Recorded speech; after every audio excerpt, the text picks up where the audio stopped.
नमस्कार। आज हम डिस्कस करेंगे इंपॉर्टेंट जीके के क्वेश्चन। देखिए, इंपॉर्टेंट जीके के क्वेश्चन डिस्कस किए जाएंगे आपके आने वाले जो एचपीआरसी के टीचर के एग्जाम है, patwari, panchayat secretary, junior office assistant, कोई सा भी एचपीआरसी का एग्जाम है, Himachal Pradesh public service commission का एग्जाम है, डेफिनेटली आपको हेल्प मिलेगी जैसे कि पहले भी मिलती रही है। जितने भी क्वेश्चन यहाँ पर डिस्कस किए जाएंगे, हर एक क्वेश्चन को एज पर ऑफिशियल सिलेबस और प्रीवियस पैटर्न को देखते हुए ही डिस्कस करेंगे और डिटेल से भी डिस्कस करेंगे ताकि आने वाले एग्जाम्स में हेल्प मिलती रहे। क्वेश्चन नंबर 1 से जो है वो डिस्कशन को स्टार्ट करते हैं। बोलते हैं fundamental duty safeguarding public property comes under which article of Indian constitution. तो बोलते हैं कि सार्वजनिक संपत्ति की सुरक्षा का मौलिक कर्तव्य भारतीय संविधान के किस अनुच्छेद में जो है वो आता है। देखिए, मैंने उस दिन भी आपको बताया था इससे पिछले पार्ट में कि हमारी जो फंडामेंटल ड्यूटीज आती हैं वो आर्टिकल नंबर 51A में जो है वो आती हैं। अब 51A के आगे चलकर A B C D इस तरह से अलग अलग क्लाउज जो है वो है।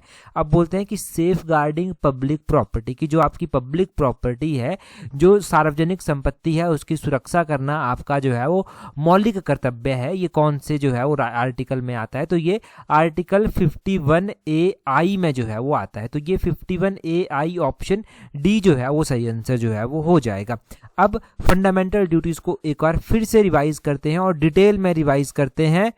देखिए, यहाँ पर ये जो लिखा गया है ना कि अनुच्छेद 51A बोलते हैं, इसके अनुसार जो है वो भारत में प्रत्येक नागरिक को जो है वो अलग अलग कर्तव्य दिए गए हैं। यहाँ पर क ख ग दिया गया है, तो हिंदी में क ख ग हो जाएगा, अंग्रेजी में अगर आप करेंगे तो ये ABCD हो जाएगा। अच्छा, ये हमारी फंडामेंटल ड्यूटीज जो है वो आती हैं। टोटल फंडामेंटल ड्यूटीज जो है वो 11 है। अगर आप चाहें तो इसको पॉज कर या रिवाइज कर सकते हैं। एक बात यहाँ पर जरूर ध्यान रखें कि जितनी भी ये फंडामेंटल ड्यूटीज हैं सारी की सारी आपको याद होनी चाहिए टिप्स पर मौखिक रूप से। इंपॉर्टेंट वन मैं आपको यहाँ पर बता देता हूँ, जैसे कि आर्टिकल नंबर 51A में तो बात फंडामेंटल ड्यूटीज की बात की गई है। 51A में जो है वो किसकी बात की गई है? इसमें बात की गई है कि संविधान का पालन करना है, to abide the constitution and respect its ideal institutions, की उसके आदर्शों, संस्थानों, राष्ट्रध्वज और राष्ट्रगान का आदर करना है। ए जरूरी है। और बी में बात की गई है कि स्वतंत्रता के लिए हमारे राष्ट्रीय आंदोलन को प्रेरित करने वाले उच्च आदर्शों का हृदय में जो है वो संजोए रखें और उनका पालन भी जो है वो करें। सी में बात की गई है भारत की जो संप्रभुता है, एकता है, अखंडता है, मतलब सोवरेनिटी, यूनिटी और इंटीग्रिटी है, उसकी जो है वो रक्षा करनी है। ये सी में बात की गई है। हम आई पढ़ रहे थे, उसमें सार्वजनिक संपत्ति को सुरक्षित रखने और हिंसा से दूर रहें, ये जो है वो बात की गई है। To safeguard public property and abjure violence, violence की ओर नहीं जाना है, ये इसमें जो है बात की गई है।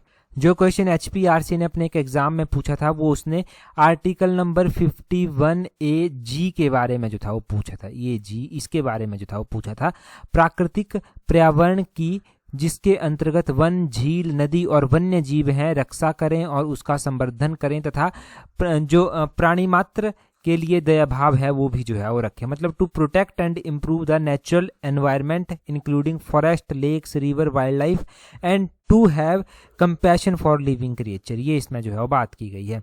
अगर आप के में देखेंगे तो के में क्या बात की गई है? To provide opportunity for education to his children, कि जो माता पिता हैं या संरक्षक हैं बच्चे के, उनको जो है वो 6 से 14 वर्ष के आयु वाले बच्चों को जो है वो जो बच्चे हैं उनको जो है शिक्षा का अवसर जो है वो प्रदान करना है। और ये जो है वो 86th कॉन्स्टिट्यूशनल अमेंडमेंट से जो है वो ऐड हुआ है। This duty was added by 86th constitutional amendment, ये आपने ध्यान रखना। मैंने सारे रिवाइज नहीं करवाए क्योंकि सारे रिवाइज करवाते तो बहुत लंबा टाइम यहाँ पर जाता। ये आप इनको रिवाइज कर सकते हैं। मैंने यहाँ पर लिख कर ये सारे जो है वो दिए हैं, क्योंकि जितना आप रिवाइज करेंगे, जितना आप पढ़ेंगे, उतना ही आपको इनका बेनिफिट जो है वो होगा। अगला क्वेश्चन देखिए क्या बोलते हैं। अगले क्वेश्चन में बोलते हैं Vitthal bhai J Patel was elected speaker of central legislative assembly in which year. तो बोलते हैं कि ये जो विट्ठल भाई जे पटेल हैं ये जो है वो स्पीकर चुने गए थे सेंट्रल लेजिस्लेटिव असेंबली के कौन से ईयर में जो है वो चुने गए थे। अगर हम बात विट्ठल भाई जे पटेल की जो है वो कर रहे हैं तो विट्ठल भाई जे पटेल जो है ये चुने गए थे सेंट्रल लेजिस्लेटिव असेंबली के जो स्पीकर होते हैं, चेयरमैन जो होते हैं वो चुने गए थे 1925 में। ऑप्शन बी इसका सही आंसर होगा। कई बार ये भी क्वेश्चन इस तरह से पूछ लिया जाता है कि who was the first Indian, ऐसे पूछ जाता है कि who was the first Indian to serve as president of the central legislative assembly, कि पहला भारतीय कौन था जिसको सेंट्रल लेजिस्लेटिव असेंबली का प्रेसिडेंट जो था वो बनाया गया था। तो वो विट्ठल भाई जे पटेल ही जो था वो थे जिनको जो था वो बनाया गया था। और कौन से ईयर में बनाया गया था? ये 1925 में बनाया गया था। देखिए जब हिस्ट्री में 1925 ईयर की जो है वो बात हो रही है तो ये 1925 का साल जो है वो बेहद इंपॉर्टेंट है। 1925 में क्या क्या इंपॉर्टेंट चीज़ें हुई थी, एक तो जो राष्ट्रीय स्वयंसेवक संघ आप देखते हैं, RSS आप देखते हैं, राष्ट्रीय स्वयंसेवक संघ, इसकी स्थापना जो था वो 1925 में हुई थी और इसकी स्थापना नागपुर में हुई थी। इसकी स्थापना जो है वो KB हेडेगेवर के द्वारा की गई थी। यहाँ पर मैं इनका नाम लिख देता हूँ जिनके द्वारा इसकी स्थापना की गई थी। KB हेडगेवार के द्वारा इसकी स्थापना जो है वो नागपुर में जो था वो की गई थी। ठीक है, ये आपने ध्यान रखना है। और 1925 में इंडियन नेशनल कांग्रेस का जो सेशन हुआ था वो भी इम्पोर्टेंट था। इंडियन नेशनल कांग्रेस का ये सेशन जो था वो कानपुर में जो था वो इस दौरान हुआ था और कानपुर में इस सेशन की अध्यक्षता जो था वो किसके द्वारा की गई थी 1925 में, वो सरोजनी नायडू के द्वारा की गई थी। सरोजनी नायडू पहली भारतीय महिला थी जो इंडियन नेशनल कांग्रेस की प्रेसिडेंट जो था वो बनी थी। अदरवाइज अगर आप देखते हैं कि पहली महिला जो कोई भी महिला जो है वो पहली महिला जो है वो इंडियन नेशनल कांग्रेस की प्रेसिडेंट कब बनी और कौन बनी, तो वो एनी बेसेंट बनी थी 1917 में। 1917 में कलकत्ता में सेशन हुआ था जिसमें एनी बेसेंट जो था वो बनी थी। तो अब ये क्वेश्चन नहीं पूछे जाते कि कौन बनी, क्योंकि ये सबको याद हो गए। कंफ्यूज करने के लिए ये पूछ ले जाता है कि कौन से ईयर में बनी, वो सेशन कहाँ पर हुआ, तो ऐसी चीज़ें जो है वो आपने ध्यान रखनी है। बेसिकली आपको एग्जाम क्रैक करना है और उसके लिए जिस भी एंगल से क्वेश्चन याद करना पड़े उस एंगल से क्वेश्चन को याद करने की कोशिश करें। अगला क्वेश्चन देखिए क्या बोलते हैं where is the tomb of Sufi sant Khwaja मौदीन Chishti located. तो बोलते हैं सूफी संत ख्वाजा मौदीन चिश्ती का मकबरा जो है वो कहाँ पर स्थित है। अब बोलते हैं सूफी संत, यहाँ पर बात की जा रही है सूफी संत ख्वाजा मौदीन चिश्ती की, तो इनका जो मकबरा है वो अजमेर में स्थित है। अजमेर कहाँ पर आता है, अजमेर राजस्थान में जो है वो आता है, जहाँ पर इनका मकबरा जो है वो स्थित है। देखिए अगर हम चिश्ती संप्रदाय की बात भारत में करते हैं तो भारत में चिश्ती संप्रदाय की स्थापना किसके द्वारा की गई थी, इसके ऊपर भी एक क्वेश्चन ऑलरेडी बन चुका है। चिश्ती संप्रदाय की स्थापना भारत में जो था वो की गई थी ख्वाजा मायुद्दीन चिश्ती के द्वारा। ठीक है, इनके द्वारा ही जो है वो चिश्ती संप्रदाय की स्थापना भारत में जो था वो की गई थी। और इंडिया में इनके द्वारा स्थापना जो की गई थी, तो कब ये भारत आए थे, लगभग 1192 में जो है ये भारत आए थे, तब इनके द्वारा ये स्थापना की गई थी। और माउद्दीन हसन चिश्ती की जब बात हो रही है तो इनका जो है वो जन्म कहाँ पर हुआ था, इनका जन्म जो है वो सिस्तान में हुआ था, जो प्रेजेंट टाइम में ईरान में जो है वो आता है। तो इनका जन्म कहाँ पर हुआ था वो भी आप जो है वो ध्यान रखना। और इनके ऊपर ये सूफी संत ख्वाजा मौदीन की चिश्ती का मकबरा कहाँ पर है वो भी ध्यान रखें, अजमेर में। कई बार ऐसे क्वेश्चन बन सकता है कि इनके द्वारा जो अंतिम सांसें ली गई थी वो कहाँ पर ली गई थी, तो अजमेर में ही जो है वो इनके द्वारा अंतिम सांसें जो था वो ली गई थी। तो ये भी क्वेश्चन जो है वो एक बनता है। अच्छा, टीचर का एग्जाम अभी आ रहा है आप जानते हैं, और टीचर का एग्जाम का जो जनरल अवेयरनेस वाला सेक्शन है वो बच्चों का कवर नहीं हो रहा था। उसके लिए जो है वो काफ़ी टाइम से मैसेज आ रहे थे कि हम कौन सी टेस्ट सीरीज ज्वाइन करें, तो उसके लिए एक अलग से टेस्ट सीरीज हमने चला दी है। ये जनरल अवेयरनेस कर टेस्ट सीरीज हमने चलाई है। इसमें हमने 500 ही सीट्स रखी हैं और 500 सीट से ज़्यादा सीट्स इसमें नहीं रखेंगे।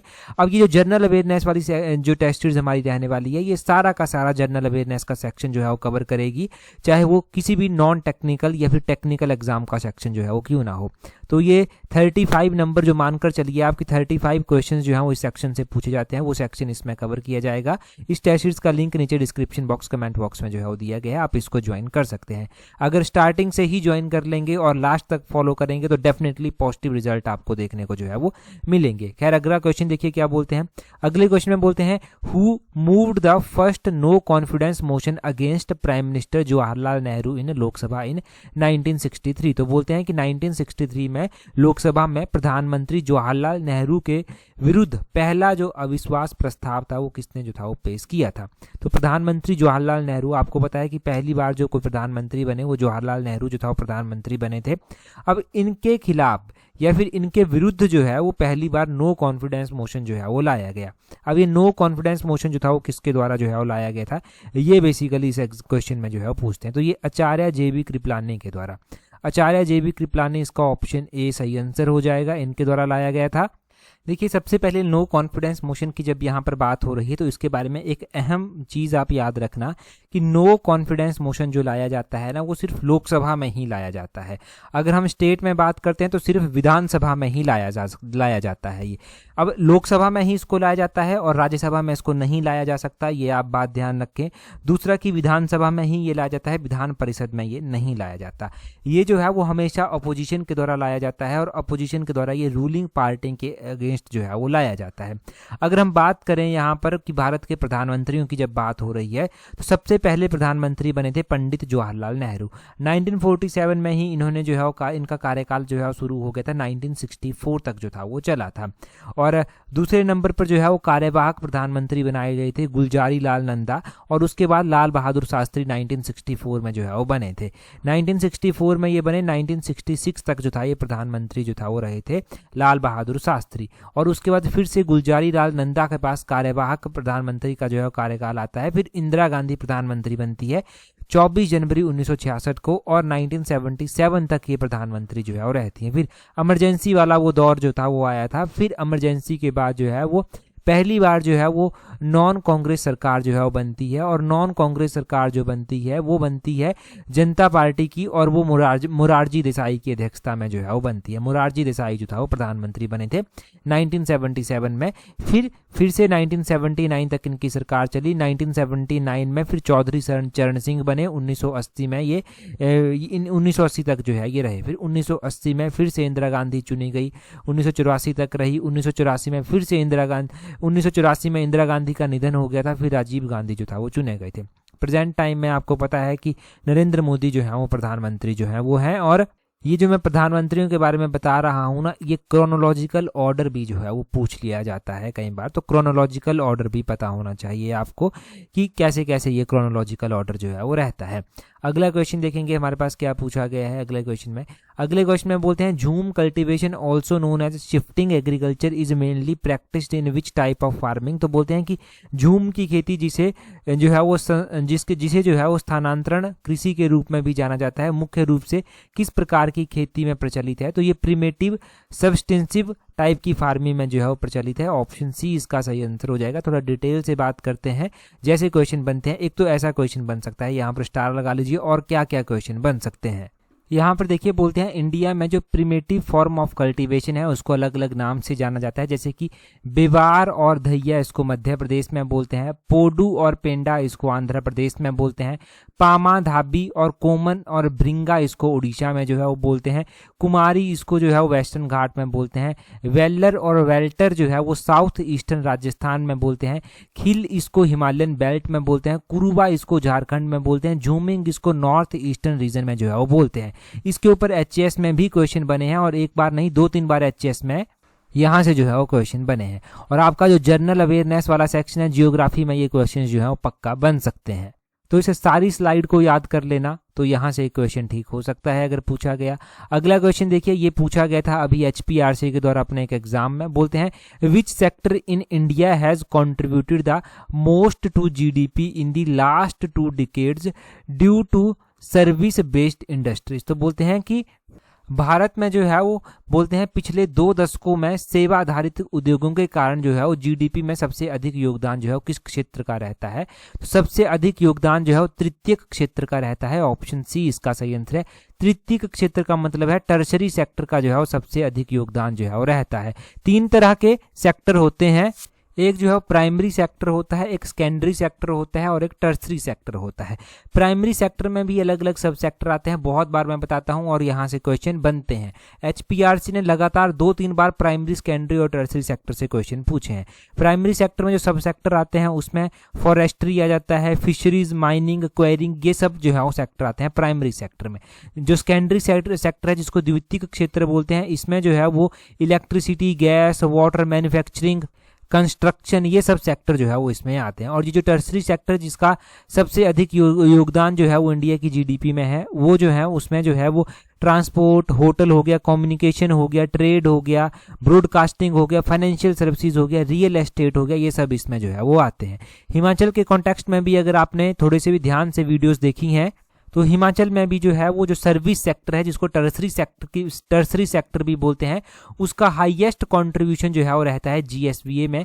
एक रील भी मैंने 3-4 दिन पहले क्वेश्चंस की डाली थी, उसमें जो है ये क्वेश्चन जो था वो डिस्कस हुआ था कि टर्सरी सेक्टर जो है वो इसका जो है वो हाईएस्ट कंट्रीब्यूशन रहता है। तो India as well as Himachal, इन दोनों में ही जो है वो टर्सरी सेक्टर अच्छा योगदान देता है।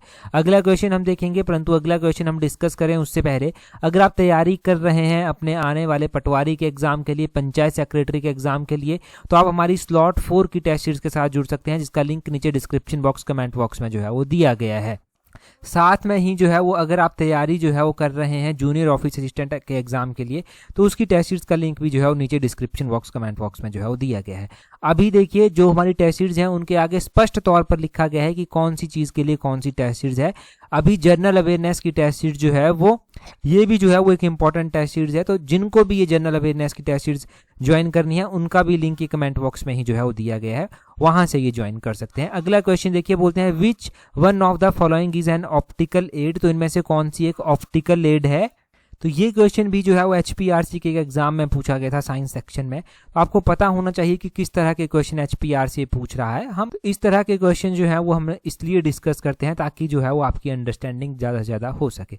यहाँ पर सबसे पहले ब्रेल बुक जो है वो दिया गया है। देखिए अगर ऑप्शंस क्लियर होंगे ना तो खुद ही आपका आंसर जो है वो आ जाएगा। ब्रेल बुक किस लिए इस्तेमाल जो है वो होती है, ये टच बेस्ड होती है, मतलब इसमें आप टच कर कर ही जो है वो चीज़ों का पता जो है वो लगा सकते हैं, पढ़ने लिखने का पता लगा सकते हैं। तो विजुअली इम्पेयर्ड जो है वो इसको जो है वो इस्तेमाल करते हैं। तो ऑब्वियसली ये ऑप्टिकल एड नहीं है। ऑप्टिकल एड जो है वो इनमें से कौन सी जो है वो हो सकती है, जैसे कि कॉन्टैक्ट लेंस यहाँ पर जो है वो दिया गया है। कॉन्टैक्ट लेंस जो है वो एक थिन कर्व्ड लेंस होता है जो बोलते हैं आई सरफेस पर जो है वो रख दिया जाता है, और ये जो है वो अपना काम करता है नज़र ऑप्टिकल एड के रूप में। तो ऑप्टिकल एड जो है यही आएगी। एक गाइड डॉग जो है वो यहाँ पर दिया गया है। ये जो है वो एक स्पेशली ट्रेंड असिस्टेंस एनिमल्स जो हैं वो होते हैं गाइड डॉग्स। ये विजुअली इम्पेयर्ड जो लोग होते हैं उनकी हेल्प जो है वो करते हैं स्ट्रीट क्रॉस करने में, मूवली जो है वो इजीली जो है वो मूव करने में। ठीक है, तो ये गाइड डॉग इस तरह से होते हैं। वाइट केन यहाँ पर दिया गया है, वाइट केन यानी कि सफेद छड़ी यहाँ पर दिया गया है। ये जो है वो एक मोबिलिटी टूल के रूप में इस्तेमाल होता है, जो जिनकी नज़रें चली गई होती हैं, विजन लॉस होता है, वही इस्तेमाल करते हैं। मतलब वो स्कैन कर कर अपने सराउंडिंग में कोई भी खतरे का पता लगा सकते हैं, जैसे स्टेयर्स कहाँ पर हैं उनका पता ये लगा सकते हैं। इस तरह से चीज़ों का जो है वो पता जो है वो लगा सकते हैं। तो इस तरह से जो है ये एड्स यहाँ पर दी गई थी, एड यहाँ पर दी गई थी, और यहाँ पर कॉन्टैक्ट लेंस आपको पता चल गया। ये क्वेश्चन आसान था, बेसिकली इसका जो है वो डिस्कस करना ज़रूरी था। अगला क्वेश्चन भी जो है वो JBT के एग्जाम में पूछा गया था। यहाँ पर बोलते हैं which of the following features help camels survive in the desert, तो बोलते हैं कि इनमें से कौन सा फीचर ऊंट का ऐसा होता है जो उसको जो है वो रेगिस्तान में लंबे समय तक जीवित रहने में जो है वो सहायता करता है। आपको पता है कि जो ऊंट होता है, ऊंट को जो है वो रेगिस्तान का जहाज भी जो है वो बोलते हैं। ये रेगिस्तान में रहता है और बेसिकली वहीं पर जो है वो ज़्यादा जो है वो सर्वाइव जो है वो करता है। क्या ऐसा रीज़न है? क्या उसकी छोटी पूंछ के कारण, क्या उसके पतले जो फर होते हैं उनके कारण, क्या उसके लंबे पैर के कारण, क्या उसके सम्मुख अंगुष्ठन के कारण? देखिए ऊंट के जो पैर होते हैं, उसके जो पैर होते हैं वो लंबे होते हैं। लंबे पैरों के कारण, लंबी टांगों के कारण जो है वो ज़्यादा जीवित जो है वो रेगिस्तान में रह पाता है। रेत की गर्मी से जो है वो शरीर को वो दूर रख पाता है। उसकी पीठ पर जो है वो कुब्बड़ भी होता है ना। वो क्या करता है, वो ऊर्जा के लिए जो है वो ऊर्जा फैट को जो है वो अपने अंदर जो है वो स्टोर कर जो है वो रखता है। उसके जो चौड़े और गद्देदार पैर होते हैं वो भी उसकी हेल्प करते हैं, वो उसको रेत में धंसने नहीं देते। एक तो उसकी लंबी टांगें हो गई जो गर्मी से उसको बचाती हैं, जो उसके लंबे पैर होते हैं वो क्या करते हैं, वो रेत में जो है वो धंसते नहीं हैं, तो इसलिए जो है वो उसकी हेल्प जो है वो करते हैं। और बोलते हैं जो उसकी जो आई लेसिस होती हैं वो भी लंबी होती हैं। उसकी आई लेसिस जो लंबी होती हैं वो कैसे उसको प्रोटेक्ट करती है, तो आपको पता है रेगिस्तान में जो है वो रेत के तूफान आते हैं, उनसे जो है वो उसको प्रोटेक्ट करती है, ये टू प्रोटेक्ट फ्रॉम डस्ट। तो ये रीज़न है कि ऊंट जो है वो रेगिस्तान में जो है वो लंबे टाइम तक जो है वो रहता है। ठीक है, इसलिए ऊंट रेगिस्तान में ही जो है वो ज़्यादातर पाया जाता है। अगला क्वेश्चन देखेंगे हमारे पास क्या पूछा गया है। बोलते हैं which river forms the border between India and Nepal, तो बोलते हैं कि इनमें से जो है वो बोलते हैं कि कौन सी रिवर जो है वो भारत और नेपाल के बीच में जो है वो सीमा बनाती है। अब हमारे पास अलग अलग रिवर्स आती हैं, तो इंडिया और नेपाल के बीच में बाउंड्री जो बनाई जाती है वो काली रिवर के द्वारा बनाई जाती है। ऑप्शन सी सही आंसर है। इसको महाकाली नदी भी बोलते हैं और शारदा नदी के नाम से भी जो है वो इसको जाना जाता है। ये एक नेचुरल बाउंड्री जो है वो फॉर्म करती है इंडिया और नेपाल के बीच में। आपको पता है ट्रीटी ऑफ संगौली आप हिमाचल जीके में भी पढ़ते हैं। ट्रीटी ऑफ संगौली 1806 में जो था वो हुई थी और इसने जो है वो क्या किया था, इसने गोरखाओं को जो है वो जो अंग्रेज थे उस टाइम अंग्रेजों के साथ गोरखाओं ने ये संधि की थी, तो अंग्रेजों ने जो है वो उनको कहा था कि आप उस और चले जाइए, तो यही नेचुरल बाउंड्री जो है वो उस टाइम मानी जाती थी। ठीक है, इसका नाम भी आपको पता चल गया, ये भी इसके बारे में आपको पता चल गया। अब हम अगर नदियों के बारे में देखते हैं तो इसको जो है यहाँ पर नदियों के बारे में देखिए, सबसे पहले तो काली नदी के बारे में ही थोड़ा सा और बता देता हूँ। काली नदी जो है वो शारदा के नाम से जानी जाती है। ये मिलम ग्लेशियर नेपाल हिमालय में जो है वो यहाँ से ओरिजिन जो है वो होती है और इसको जो है वो फिर गौरी गंगा के नाम से भी जो है वो जाना जाता है। इंडिया नेपाल के बीच में ये बॉर्डर बनाती है जहाँ पर इसको काली बोलते हैं और चौक भी जो है वो इसको बोलते हैं, ये नाम से भी जो है वो इसको जाना जाता है। यहाँ पर ये घाघरा नदी के साथ जो है वो मिल जाती है। ठीक है जी। अब दूसरा ध्यान रखिए आप, कोसी यहाँ पर ऑप्शन में जो है वो दिया गया है। कोसी के बारे में क्या क्या पता होना चाहिए, ये जो है ये नदी भी इम्पोर्टेंट है और ये जो है वो north of mount Everest Tibet से जो है वो निकलती है। इसकी जो मेन स्ट्रीम्स आती हैं वो अरुणा एक नदी आती है, अरुण नदी, वो जो है वो आती है। ये जो है वो it is joined by Son Kosi from the west से इसको जो है वो सोन कोसी ज्वाइन करती है और ईस्ट से इसको तामूर कोसी जो है वो ज्वाइन करती है। तो ये बड़े डेप्थ में एनसीईआरटी बेस्ड सारे जो है वो एमसीक्यूज बन सकते हैं यहाँ से, या फिर ये भी कह लीजिए कि एनसीईआरटी बेस्ड की सारी जानकारी जो है वो है। यहाँ पर गंधक नदी जो है वो दी गई है। गंधक की बात करते हैं तो गंधक जो है वो दो नदियों के मिलने से जो है वो बनती है, एक काली गंधक है और एक जो है वो त्रिशूल गंगा है। त्रिशूल गंगा और काली गंधक के मिलने से जो है ये गंधक नदी जो है वो बनती है। ये राइज कहाँ से होती हैं, it is rise in Nepal Himalayas between Dhaulagiri and mount Everest. ठीक है जी, ये ध्यान रखना है इसके बारे में। ये जो है वो it enters the Ganga plain in Champaran district of Bihar. ठीक है, कहाँ पर ये एंटर करती हैं, ये चंपारण डिस्ट्रिक्ट ऑफ बिहार में एंटर कर जाती हैं। यहाँ पर एक घाघर नदी भी दिया गया है। घाघरा नदी का ध्यान रखना है कि ये ओरिजिन कहाँ से इसका जो है वो होता है, इसका ओरिजिन जो है वो मापचा चुंगो ग्लेशियर से जो है वो होता है। ठीक है, यहाँ पर इसका ओरिजिन ही ज़्यादा इंपॉर्टेंट है, MAPCHACHUNGO, ये मापचा चुंगो ग्लेशियर है जहाँ से इसका ओरिजिन जो है वो होता है। ठीक है, ये मैंने इसके बारे में इंपॉर्टेंट आपको बता दिया। ये मोस्ट इंपॉर्टेंट पॉइंट्स थे नदियों के बारे में। अगला क्वेश्चन देखिए, बोलते हैं where was first cement industry plant established in India in 1904। पहले तो एक क्वेश्चन ये बन सकता है कि इंडिया में पहला सीमेंट प्लांट जो है वो कौन से ईयर में जो है वो लगा था, तो वो 1904 में जो है वो लगा था। अब बोलते हैं कि ये जो फर्स्ट सीमेंट प्लांट जो था वो लगा था 1904 में। अब बोलते हैं ये प्लांट जो है वो कहाँ पर जो था वो लगा था, ये पता होना चाहिए। अब बोलते हैं ये प्लांट जो था वो लगा था चेन्नई में। ऑप्शन सी इसका जो है वो सही आंसर हो जाएगा। चेन्नई, जिसको पहले मद्रास के नाम से भी जो है वो जाना जाता था, यहाँ पर जो है ये पहला सीमेंट का प्लांट जो था वो लगा था। अब ये फैक्चुअल क्वेश्चन है, अगर ऐसा क्वेश्चन पूछा गया तो सच ऐसे ही पूछ ले जाएगा, या फिर घुमा फिरा कर कि कौन से ईयर में लगा था ये पूछ सकते हैं। तो इसके बारे में इतना जो है वो ध्यान रखना। आगे हमारे पास कुछ वन लाइनर क्वेश्चंस जो हैं वो चलते हैं, जो कि बेहद इंपॉर्टेंट क्वेश्चंस जो हैं वो आते हैं। वन लाइनर क्वेश्चंस आपके पॉकेट क्वेश्चंस होते हैं जिनको आप फटाफट रिवाइज भी कर सकते हैं और याद भी रख सकते हैं। बोलते हैं मौर्य राजा बिंदुसार के शाही दरबार में डायोनिशियस को राजदूत के रूप में किसने भेजा था, तो ये मिस्र के टोलेमी फिलाडेल्फस ने जो था वो भेजा था। आगे बोलते हैं वितस्ता और पुरुषणी किन नदियों के ऋग्वैदिक नाम है, तो वितस्ता जो है वो झेलम को बोलते हैं और जो पुरुषनी है वो रावी को बोलते हैं। रावी तो आपको पता है हिमाचल में बहती है, तो हिमाचल में रावी का तो आपको पता ही था। आगे बोलते हैं तबकात-ए नासिरी के लेखक कौन थे, तो बोलते हैं तबकात-ए नासिरी के लेखक जो था वो मिनहाज उज सिराज जो था वो थे। मिनहाज उज सिराज का नाम ध्यान रखना है। आगे बोलते हैं बंगाल के किस शासक ने अपनी राजधानी ढाका से मुर्शिदाबाद में स्थानांतरित की थी, तो ये की थी मुर्शिद कुली खान के द्वारा। तो मुर्शिद कुली खान का नाम याद रखें। आगे बोलते हैं मुगलों पर आक्रमण करने वाला पहला मराठा पेशवा कौन था, तो मुगलों पर आक्रमण करने वाला पहला मराठा पेशवा जो है वो पेशवा बाजीराव प्रथम जो था वो था। ठीक है, पेशवा बाजीराव प्रथम था। किस मुगल शासक को शाह ए बेखबर भी जो था वो कहा जाता था? तो शाह ए बेखबर जो था वो बहादुर शाह प्रथम को कहा जाता था, क्योंकि बहुत सारी चीज़ों से ये बेखबर होते थे, इसलिए इनको शाह ए बेखबर भी बोलते थे। आगे बोलते हैं, दिल्ली सल्तनत के किस सुल्तान ने स्वयं को खलीफा घोषित किया था? यहाँ पर स्टार लगा लीजिए, इंपॉर्टेंट है। बोलते हैं ये सुल्तान मुबारक खिलजी के द्वारा जो था वो किया गया था। आगे बोलते हैं, किस विजयनगर शासक ने अपनी सेना में 10,000 मुस्लिम धनुर्धारियों की भर्ती करके अपनी सैन्य शक्ति मजबूत करने का प्रयास किया था? तो ये किसके द्वारा किया गया था? तो विजयनगर का एक शासक था राजा देवराय द्वितीय, इनके द्वारा जो था ये प्रयास जो था वो किया गया था।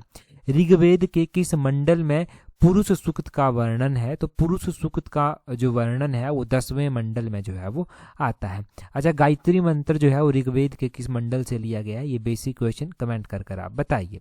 आगे बोलते हैं, किस मुगल सम्राट ने विलियम हॉकिंस को अंग्रेज खान की उपाधि दी थी? तो ये तो जहांगीर के द्वारा दी गई थी। आगे, भारतीय राष्ट्रीय कांग्रेस ने 1907 में इंडियन नेशनल कांग्रेस के अध्यक्ष पद के लिए जो है वो किस भारतीय नेता का नाम प्रस्तावित किया था? तो ये बाल गंगाधर तिलक का नाम जो था वो किया था। आगे बोलते हैं कि गांधी जी ने किस आंदोलन में वादा किया था कि यदि उनका यह कार्यक्रम सफल रहा तो 1 वर्ष के भीतर स्वराज मिल जाएगा? तो ये असहयोग आंदोलन के दौरान जो था वो कहा गया था। आगे बोलते हैं, किस प्रमुख भारतीय नेता ने तीनों गोलमेज सम्मेलनों में भाग लिया था? तो 3 गोलमेज सम्मेलन हुए थे, इनमें BR अम्बेडकर के द्वारा जो था वो भाग जो था वो लिया गया था। दूसरे गोलमेज सम्मेलन में किसने भाग लिया था? ये आप कमेंट कर जो था वो बताएंगे। इंडियन नेशनल कांग्रेस ने तो लिया ही था, और मेन लीडर कौन थे जिनके द्वारा यहाँ पर भाग लिया गया था? आगे बोलते हैं, जलियांवाला बाग हत्याकांड के समय भारत का ब्रिटिश गवर्नर जनरल कौन था? ये जलियांवाला बाग हत्याकांड जो था वो कब हुआ था? 1919 में जो था वो हुआ था, और इस दौरान जो था वो भारत का गवर्नर जनरल जो था वो लॉर्ड चैम्सफोर्ड जो था वो हुआ करता था। आगे बोलते हैं, यहाँ पर प्रथम विश्व युद्ध के दौरान भारतीय राष्ट्रीय कांग्रेस के बैनर तले गर्मपंथियों और उदारवादियों को एकजुट करने के लिए किसने प्रमुख प्रयास जो था वो किए थे? तो ये एनी बेसेंट के द्वारा जो था वो किए गए थे। फर्स्ट वर्ल्ड वॉर के दौरान जो था वो एनी बेसेंट ने जो था वो गर्मपंथी और उदारवादियों को एकजुट करने के प्रयास किए थे। बाद में चलकर वो, उससे पहले वो इंडियन नेशनल कांग्रेस की जो है वो प्रेसिडेंट भी रही। आपको पता है, अभी मैं बता रहा था कि कौन से ईयर में जो था वो रही थी, पहली महिला वो बनी थी। आगे बोलते हैं, महात्मा गांधी ने अहमदाबाद में साबरमती आश्रम की स्थापना कब की थी? तो ये 1917 में जो था वो की गई थी। 1917 में साबरमती आश्रम की स्थापना हुई। आगे बोलते हैं, वंदे मातरम गीत के लेखक कौन थे? तो वंदे मातरम गीत के लेखक बंकिम चंद्र चट्टोपाध्याय जो था वो थे। आगे बोलते हैं, जॉर्ज यूल भारतीय राष्ट्रीय कांग्रेस के अध्यक्ष किस अधिवेशन में चुने गए थे? जॉर्ज यूल का ध्यान रखना है कि ये 1888 में बने थे। ये इंपॉर्टेंट इसलिए भी है क्योंकि ये पहले जो है वो इंग्लिश प्रेसिडेंट थे जो इंडियन नेशनल कांग्रेस के जो था वो बने थे। ठीक है, आगे बोलते हैं, वायु में सापेक्ष आर्द्रता मापने के लिए प्रयुक्त उपकरण को क्या कहते हैं? तो उसको जो है वो हाइग्रोमीटर के नाम से जो है वो जाना जाता है। आगे बोलते हैं, विभिन्न तत्वों के परमाणु जिनमें न्यूट्रॉनों की संख्या समान होती है उन्हें क्या कहते हैं? तो उन्हें जो है वो आइसोटोन जो है वो बोलते हैं। चंद्रमा उसकी प्रकृति, उत्पत्ति, गति आदि के वैज्ञानिक अध्ययन को क्या कहते हैं? तो चंद्रमा की स्टडी को जो है वो सेलेनोलॉजी जो है वो बोला जाता है। आगे बोलते हैं, पृथ्वी के चारों ओर अपनी कक्षा में उपग्रह की गति किसके कारण होती है? तो ये अभिकेंद्रीय बल के कारण जो है वो होती है। आगे बोलते हैं, कृत्रिम वर्षा में किस रसायन का प्रयोग किया जाता है? तो जो आर्टिफिशियल रेन होती है उसमें सिल्वर आयोडाइड का इस्तेमाल जो है वो किया जाता है। आगे बोलते हैं, मानव शरीर में दूसरी सबसे बड़ी ग्रंथि को क्या कहते हैं? उसको जो है वो अग्रासन जो है वो बोलते हैं, और अंग्रेजी में से बोलें तो पैनक्रियास इसे जो है वो बोला जाता है। वैसे ही अगर आप मानव शरीर की बात कर रहे हैं तो मानव शरीर की सबसे बड़ी ग्रंथि जो है वो लीवर होती है, ये भी पता होना चाहिए। बोलते हैं, किस विटामिन की कमी से जो है वो परनीशियस एनीमिया जो है वो होता है? तो विटामिन B12 की कमी से जो है वो परनीशियस एनीमिया जो है वो होता है। आगे बोलते हैं, प्राकृतिक रबड़ एक बहुलक है, तो ये जो है वो आइसोप्रीन है, ये ध्यान रखें। आगे बोलते हैं, सैलाब और कवक के बीच लाइकेन बनाने की प्रक्रिया को क्या कहते हैं? तो इसको सहजीविता जो है वो बोलते हैं। नेक्स्ट में बोलते हैं HIV व्यक्ति की प्रतिरक्षा प्रणाली को कमजोर कर देता है क्योंकि यह नष्ट करता है, ये जो है वो लिम्फोसाइट को जो है वो नष्ट कर देता है। ठीक है जी, तो ये क्वेश्चन ध्यान रखने हैं आपने इंपॉर्टेंट। अगला क्वेश्चन देखिए, नेक्स्ट क्वेश्चन में जो है वो क्या पूछा गया है। नेक्स्ट क्वेश्चन में पूछा गया है what was the financial condition of Mughals when Humayun ascended the throne. जब हुमायूं राजा बना था, उसने सिंहासन संभाला था, तो मुगलों की वित्तीय स्थिति कैसी थी, ये आप कमेंट कर कर बताएंगे। इससे पिछले एडिशन में इस क्वेश्चन को हम डिस्कस कर चुके हैं और मैंने डिटेल से बताया था कि कैसी स्थिति थी, उसके पीछे का रीज़न क्या था। हाँ, टेलीग्राम पर ज्वाइन करने के लिए अपने टेलीग्राम से @allexam31 सर्च करना, आपको हमारा टेलीग्राम चैनल जो है वो मिल जाएगा। आज की इस वीडियो में इतना ही है। That's all for today. Thank you very much for watching and listening it very patience.